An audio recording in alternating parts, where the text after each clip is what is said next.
এই মহিলাটি কখনোই তার ঘুমটা সরাতো না, কারণ তার মুখটি ছিল শুধু তার স্বামীর জন্য।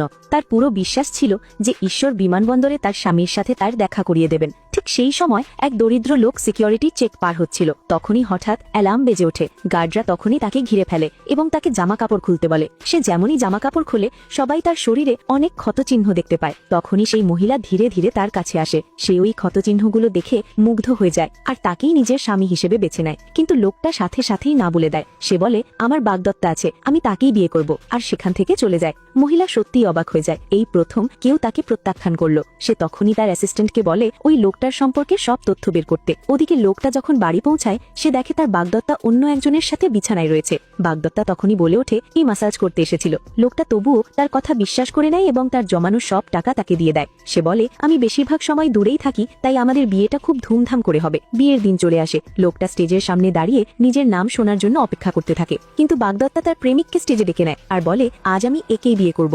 লোকটা পুরোপুরি স্তম্ভিত হয়ে যায়। সে জিজ্ঞেস করে, এসব কি হচ্ছে? বাগদত্তা হাসতে হাসতে বলে, আমি তোমাকে কখনোই ভালোবাসিনি, তোমার টাকা দিয়েই এই বিয়েটা হচ্ছে, তোমার তো খুশি হওয়া উচিত। এই কথা শুনে লোকটা রেগে গিয়ে বড়লোক প্রেমিকটি তাকে আগেই মেরে ফেলে দেয়। তারপর সিকিউরিটিদের বলে, একে বাইরে ফেলে দাও। লোকটা চিৎকার করে বলতে থাকে, তোমাকে এর ফল ভোগ করতে হবে। এই কথা শুনে সেই ধনী লোকটা আরো রেগে যায়। সে লাঠি তুলে তাকে মারতে যায়। তখনই হঠাৎ দরজা খুলে যায়। সেই মহিলা কনের সাজে ভেতরে আসে। সবার নজর তার উপর পড়ে। সে লোকটাকে ওঠায়, তারপর সরাসরি সেই ধনী লোকটাকে একটা থাপ্পড় মেরে বলে, আমার স্বামী থেকে দূরে থাকো। সবাই পুরোপুরি অবাক হয়ে যায়। প্রেমিকটি জিজ্ঞেস করে, তুমি আসলে কে? তখনই মহিলাটি তার ঘোমটা সরায় আর তার সৌন্দর্য দেখে সবার মুখ বন্ধ হয়ে যায়। পার্ট 2 দেখতে চাইলে কমেন্ট করো।